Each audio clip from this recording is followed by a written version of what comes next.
নমস্কাৰ এই মুহূৰ্তত অসমৰ প্ৰত্যেকগৰাকী জনসাধাৰণলৈ দিবলৈ লৈছোঁ ডাঙৰ খবৰ। আজি হৈছে 24 জুন। আজি অসমৰ লাখ লাখ দুখীয়াসকললৈ কেইখনমান চৰকাৰী আঁচনিলৈ দিবলৈ লৈছোঁ ডাঙৰ খবৰ।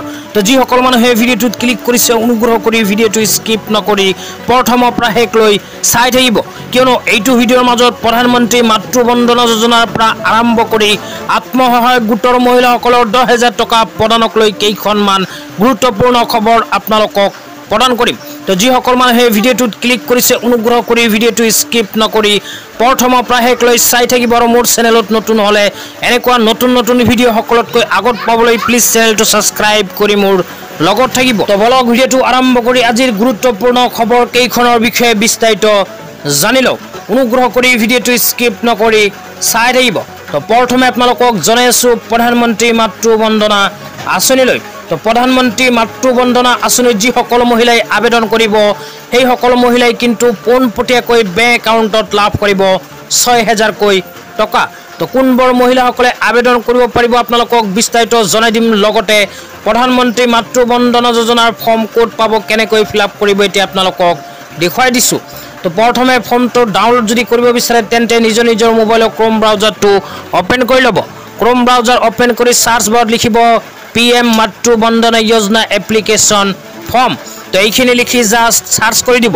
সাৰ্চ কৰি দিয়াৰ লগে লগে আপোনালোকক দেখুৱাই আছোঁ আপোনালোকৰ সন্মুখত এনেকুৱা ইণ্টাৰফেচ আহি যাব। ইয়াতে কিন্তু লিখা চাব পাৰিব PMMVY form 1 registration and submission of claims. তো এই অপশ্যনটোতে আপোনালোকে ক্লিক কৰি দিব। তো ইয়াতে যেতিয়া ক্লিক কৰি দিব, ক্লিক কৰি দিয়াৰ লগে লগে কিন্তু এপ্লিকেশ্যন ফৰ্মখন আপোনালোকৰ মোবাইলত এনেকুৱাকৈ ডাউনলোড হৈ যাব। তো ইয়াতে লিখা চাব পাৰিছে application for registration under PMMY and claims for first instalment. তো ইয়াতে আপোনালোকে প্ৰথমে দিব লাগিব পাৰ্চনেল ইনফৰ্মেশ্যন। তো পাৰ্চনেল ইনফৰ্মেশ্যনত 1 নম্বৰত লিখা চাব পাৰিব বেনিফিচিয়াৰী ডিটেইলছ, 2 নম্বৰত লিখা চাব পাৰিব হাজবেণ্ড ডিটেইলছ। তো বেনিফিচিয়াৰী ডিটেইলছত প্ৰথমে মহিলাৰ নাম লিখিব, তাৰপিছত আধাৰ কাৰ্ডৰ নাম্বাৰ দিব, তাৰপিছত ইয়াতে আপোনালোকে এখন আইডেণ্টিটি কাৰ্ডৰ নাম্বাৰ দিব লাগিব, যেনে voter ID card, Aadhaar card, তাৰপিছত ration card, passport, driving licence, PAN card. তো যিকোনো এটা দিলেই হৈ যাব। তাৰপিছত আহিব 2 নম্বৰত হাজবেণ্ড ডিটেইলছ। তো হাজবেণ্ড ডিটেইলছত প্ৰথমে আপোনালোকে হাজবেণ্ডৰ নাম লিখিব, তাৰপিছত আধাৰ কাৰ্ড নাম্বাৰ, তাৰপিছত যিকোনো এখন ID কাৰ্ডৰ নাম্বাৰ ইয়াতে লিখি দিব। Voter ID card, ration card, passport, driving licence, PAN card আৰু MG এনৰেগা জব কাৰ্ড। তো যিকোনো এটা দিলেই হৈ যাব। তাৰপিছত আহিব 3 নম্বৰ। 3 নম্বৰত দিব লাগিব এড্ৰেছ। তো এড্ৰেছৰ ঠাইত প্ৰথমে ঘৰ নাম্বাৰ, তাৰপিছত লেণ্ডমাৰ্ক দিব লাগিব, তাৰপিছত গাঁৱৰ নাম দিব লাগিব, তাৰপিছত জিলাৰ নাম, তাৰপিছত দিব লাগিব ষ্টেট নেম, তাৰপিছত ষ্টেট, তাৰপিছত এৰিয়া, তাৰপিছত দিব লাগিব পোষ্ট অফিচৰ নাম, তাৰপিছত চাব ডিষ্ট্ৰিক্ট, তাৰপিছত নিজৰ পিনক'ডৰ নাম্বাৰটো লিখি দিব। তাৰপিছত 4 নম্বৰ লিখিব লাগিব মোবাইল নম্বৰ। 5 নম্বৰত আপোনালোকে ফাৰ্ষ্ট ইনষ্টলমেণ্ট যে লিখা আছে এই অপশ্যনটোতে টিক কৰি দিব। তাৰপিছত 6 নম্বৰ লিখা চাব পাৰিব লাষ্ট মেনচিউৰিয়েল পিৰিয়ড। তো আপোনালোকৰ লাষ্ট কিমান তাৰিখে পিৰিয়ড হৈছিল ইয়াতে কিন্তু 6 নম্বৰত লিখি দিব। তাৰপিছত আহিব MCP কাৰ্ডখন আপোনালোকে কেতিয়া আৰু কিমান তাৰিখে বনাইছে 7 নম্বৰত লিখি দিব। তাৰপিছত 8 নম্বৰত লিখিব লাগিব আপোনালোকৰ কিমানজন সন্তান আছে ইয়াতে লিখি দিব। তাৰপিছত 9 নম্বৰত কাষ্ট দিব। 10 নম্বৰত আপোনালোকে নিজৰ বেংক একাউণ্টৰ সমস্তখিনি তথ্য ইয়াতে দি দিব। বেংক একাউণ্টৰ নাম্বাৰ, IFSC কোড, এড্ৰেছ, ইয়াতে সকলোখিনি তথ্য কিন্তু বেংক একাউণ্টৰ আপোনালোকে ভালকৈ লিখি দিব। তাৰপিছত আহিব 11 নম্বৰ। 11 নম্বৰত আপোনালোকে নো অপশ্যনত টিক দিব। তাৰপিছত 12 নম্বৰ অপশ্যনত প্ৰথমেই লিখা চাব পাৰিব নান। তো নান অপশ্যনত টিক কৰি দিব। তাৰপিছত আহিব 13 নম্বৰ। 13 নম্বৰত আপোনালোকে স্ক্ৰল ডাউন কৰি অকণমান তলত গ'লে প্ৰথমে নিজৰ হাজবেণ্ডৰ নাম লিখিব, তাৰপিছত তলত লিখা চাব পাৰিব signature by thumb impression of beneficiary. তো ইয়াতে মহিলাজনীক ছিগনেচাৰ কৰিব দিব, তাৰপিছত ডেট দিব, তাৰপিছত প্লেচ দিব। তাৰপিছত আহিব 14 নম্বৰ। 14 নম্বৰত ইয়াতে মহিলাজনীৰ নাম দিব তলত C নম্বৰত। তো দিয়াৰ পিছত তলত ছিগনেচাৰৰ ঠাইত হাজবেণ্ডৰ নামটো লিখি দিব, তাৰপিছত ডেট লিখিব, তাৰপিছত লিখিব প্লেচ। তো প্লেচ যে লিখা আছে ইয়াতে আপোনালোকে নিজৰ গাঁৱৰ নামখন লিখি দিব। তো এইখিনি ফিল আপ কৰাৰ পিছত আৰু কেইখনমান ফৰ্ম আপোনালোকক দেখুৱাই আছোঁ।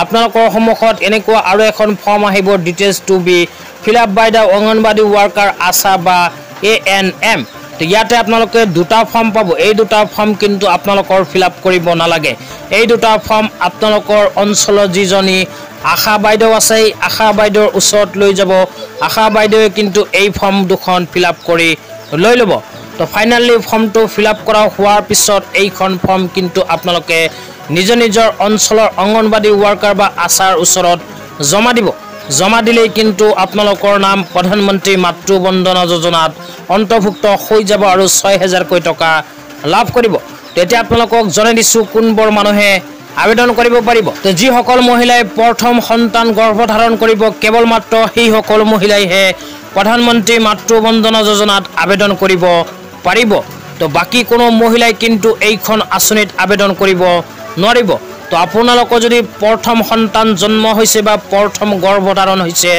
তেন্তে প্ৰধানমন্ত্ৰী মাতৃ বন্দনা যোজনাত আবেদন কৰি পোনপটীয়াকৈ আপোনালোকৰ বেংক একাউণ্টত লাভ কৰিব পাৰে 6000 টকা তেতিয়া আপোনালোকক জনাই আছো আজি দ্বিতীয়টো খুবেই গুৰুত্বপূৰ্ণ খবৰ অনুগ্ৰহ কৰি ভিডিঅ'টো স্কিপ নকৰি প্ৰথমৰ পৰা শেষলৈ চাই থাকিব তো আজি দ্বিতীয়টো খবৰ হল ৰেচন কাৰ্ড লৈ যি সকল মহিলাৰ নাম ৰেচন কাৰ্ডত অন্তৰ্ভুক্ত হৈ আছে সেই সকল মহিলাই ভিডিঅ'টোত ক্লিক কৰিছে যদি অনুগ্ৰহ কৰি ভিডিঅ'টো স্কিপ নকৰি প্ৰথমৰ পৰা শেষলৈ চাই থাকিব কিয়নো অসম চৰকাৰৰ ফালৰ পৰা ৰেচন কাৰ্ড লৈ প্ৰদান কৰা হৈছে এখন বিশেষ আপডেট তো যি সকল মহিলাৰ নাম ৰেচন কাৰ্ডত অন্তৰ্ভুক্ত হৈ আছে সেই সকল মহিলাই অতি শীঘ্ৰেই ৰেচন কাৰ্ডৰ কৰিব লাগিব EKYC তো EKYC কৰাৰ অন্তিম সময়সীমা অসম চৰকাৰে বান্ধি দিছে 25 জুন তো 25 জুন তাৰিখৰ ভিতৰত যি সকল মানুহৰ নাম ৰেচন কাৰ্ডত অন্তৰ্ভুক্ত হৈ আছে সেই সকল মানুহে কিন্তু কৰিব লাগিব ৰেচন কাৰ্ডৰ EKYC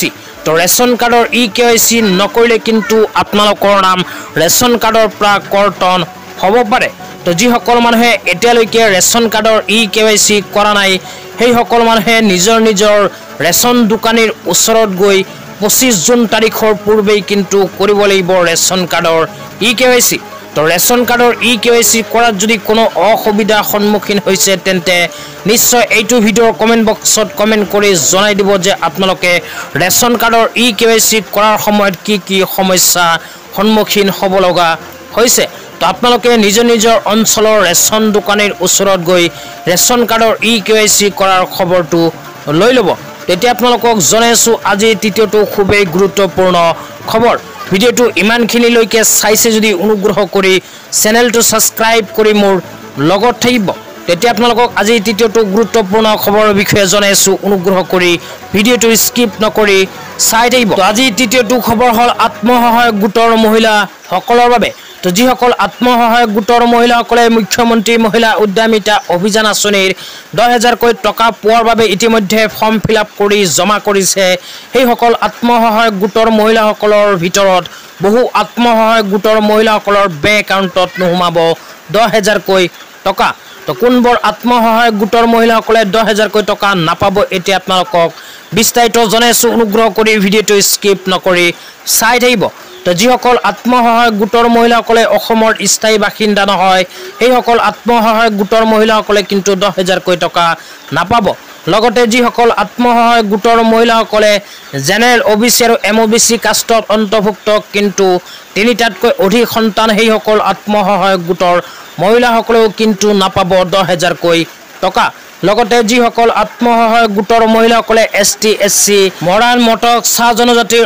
অন্তৰ্ভুক্ত সেই সকল আত্মসহায়ক গোটৰ মহিলাসকলৰ যদি 4টাতকৈ অধিক সন্তান সেই সকল মহিলাই কিন্তু 10000 টকা নাপাব ইয়াৰ লগতে যি সকল আত্মসহায়ক গোটৰ মহিলাসকলৰ কোনো ব্যৱসায়িক পৰিকল্পনা নাই সেই সকল আত্মসহায়ক গোটৰ মহিলাসকলেও কিন্তু 10000 টকা নাপাব তাৰ পিছত যি সকল আত্মসহায়ক গোটৰ মহিলাসকলে বেংক একাউণ্টৰ লগত আধাৰ কাৰ্ড লিংক নকৰিব সেই সকল আত্মসহায়ক গোটৰ মহিলাসকলেও কিন্তু 10000 টকা নাপাব লগতে যি সকল আত্মসহায়ক গোটৰ মহিলাসকলৰ 3 পৰা 14 বছৰ বয়সীয়া কন্যা সন্তান আছে সেই সকল আত্মসহায়ক গোটৰ মহিলাই যদি নিজৰ কন্যা সন্তানজনীক স্কুলত ভৰ্তি কৰি নিদিয়ে বা শিক্ষাৰ প্ৰতি কোনো গুৰুত্ব নিদিয়ে সেই সকল আত্মসহায়ক গোটৰ মহিলাসকলেও কিন্তু 10000 টকা নাপাব ইয়াৰ উপৰি যি সকল আত্মসহায়ক গোটৰ মহিলাসকলে অমৃত বৃক্ষ আন্দোলন আঁচনিৰ গছপুলি ৰোপণ কৰা নাই লগতে যি সকল আত্মসহায়ক গোটৰ মহিলাসকলে গছপুলি ৰোপণ কৰিছিল, কিন্তু সেই গছপুলিখনৰ মৃত্যু হোৱাৰ পিছত আকৌ নতুনকৈ গছপুলি ৰোপণ কৰা নাই সেইসকল আত্মসহায়ক গোটৰ মহিলাসকলে কিন্তু 10,000কৈ টকা নাপাব।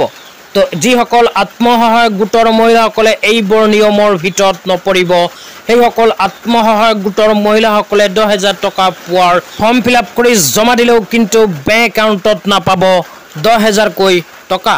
লগতে আপোনালোকৰ আৰু কিবা যদি জানিব লগা আছে তেন্তে এইটো ভিডিঅ'ৰ কমেণ্ট বক্সত কমেণ্ট কৰি জনাই দিবলৈ নাপাহৰিব। তো আজি ইমানেই, ভিডিঅ'টো চাই কেনে পালে নিশ্চয় কমেণ্ট কৰি জনাই দিব। লগতে মোৰ চেনেলত নতুন হ'লে চেনেলটো ছাবস্ক্ৰাইব কৰি মোৰ লগতে